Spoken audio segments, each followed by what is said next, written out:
Assalamualaikum warahmatullahi wabarakatuh. Halo anak-anakku semua, bagaimana kabar kalian hari ini? Bu Ika harap kabar kalian baik-baik saja ya.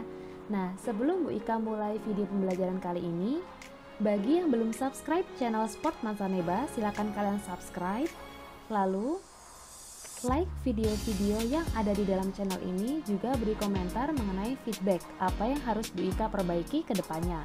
Nah, jangan lupa find us on Instagram @sportmatsaneba. Jadi kalian juga bisa menemukan channel ini di akun Instagram, yaitu dengan username @sportmatsaneba.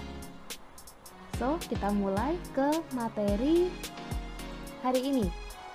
Jadi untuk materi hari ini yaitu materi lompat jauh. Kenapa materi lompat jauh Bu Ika sampaikan sekarang? Hanya sebagai materi tambahan saja. Ketika nanti kalian kelas 9 atau bagi kalian yang kelas 7 ada materi mengenai lompat jauh, kalian bisa membuka channel ini. Ya, jadi masuk ke KD 3.3 mengenai variasi gerak spesifik atletik. Seperti biasa, untuk lesson timeline ada 4 poin penting yang Bu Ika bahas. Yang pertama adalah sejarah, membahas sejarah perkembangan lompat jauh. Yang kedua ada konsep dasar, membahas pengertian fakta dan sarana-prasarana dari lompat jauh. Yang ketiga, teknik dasar, menjelaskan gaya dan tahapan gerakan lompat jauh. Dan yang keempat ada peraturan, menjelaskan peraturan perlombaan lompat jauh. Oke, kita masuk ke materi pertama, yaitu sejarah perkembangan lompat jauh. Pada awalnya, olahraga ini dimaksudkan sebagai salah satu bentuk latihan militer untuk melatih dan menguji kelincahan para prajurit ketika melewati rintangan seperti parit, jurang, dan sebagainya. Nah, lompat jauh pertama kali dipertandingkan pada Olimpiade tahun 1896. Pada tahun 1991, Mike Powell memecahkan rekor lompatan dengan jarak lompatan sejauh 8,95 meter. Apa sih lompat jauh itu?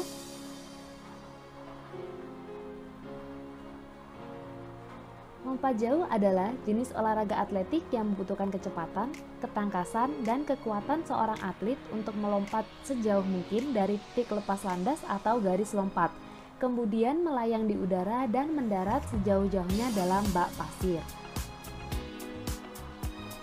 Beberapa fakta lompat jauh yang harus diketahui oleh kalian semua. Fakta yang pertama, lompat jauh dalam bahasa Inggris disebut dengan long jump.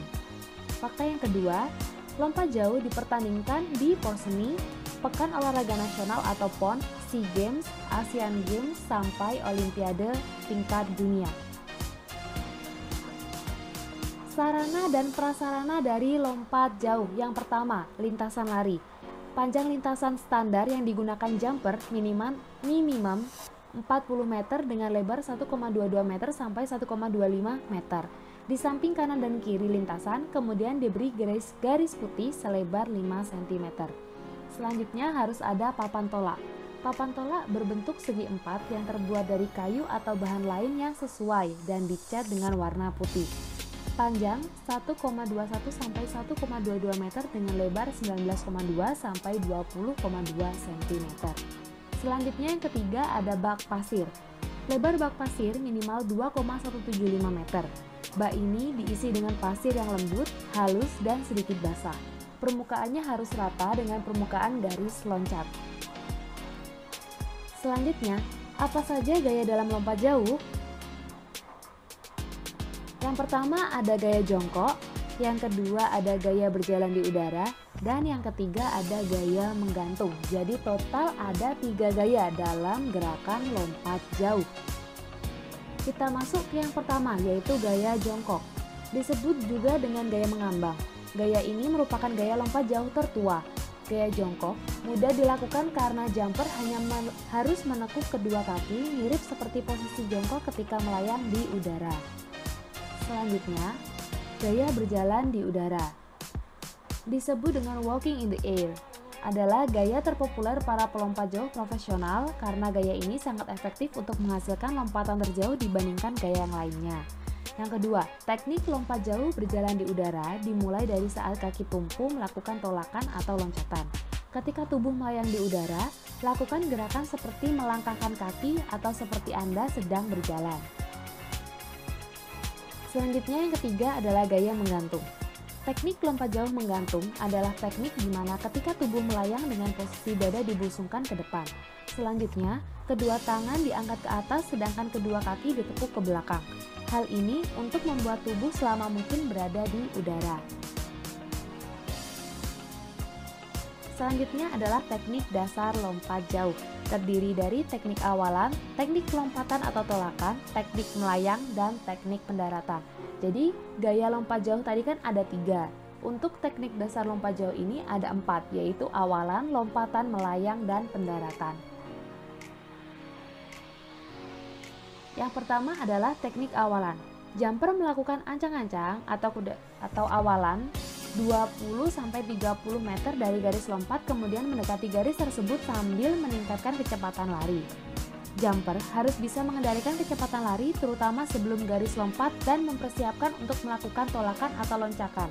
Gerakan ini secara vertikal ya. Selanjutnya, teknik tolakan atau loncatan.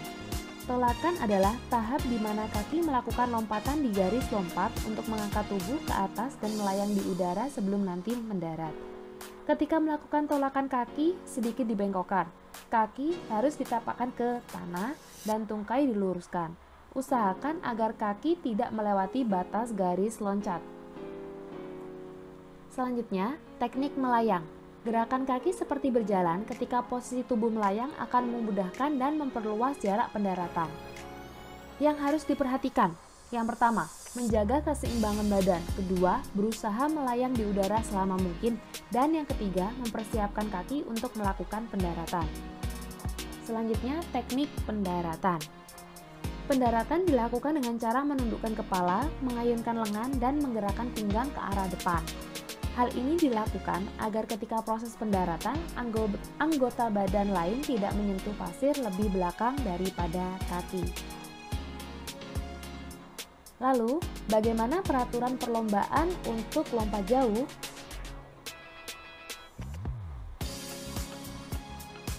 Lompatan dinyatakan tidak sah apabila pelanggaran pertama, menyentuh tanah di belakang garis loncatan dengan bagian tubuh manapun, baik itu ketika melakukan tolakan atau berlari tanpa membuat tolakan. Pelanggaran kedua, ketika melakukan pendaratan, pelompat atau jumper menyentuh bagian lain di luar area pendaratan atau keluar area bak pasir. Pelanggaran yang ketiga, mendarat dengan gerakan salto, kayang, dan sebagainya. Jadi tidak boleh melakukan gerakan-gerakan selain teknik dasar. Okay, I think enough for now. Thank you for attending our channel Sport Masaneba.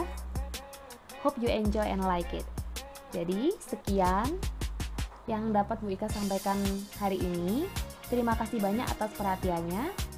Oh ya, sebelum Bu Ika akhiri dengan salam, jangan lupa bagi kalian yang belum subscribe channel ini, silakan subscribe channel Sport Masaneba. Lalu jangan lupa find us on Instagram @sportmasaneba. See you on the next video. Wassalamualaikum warahmatullahi wabarakatuh.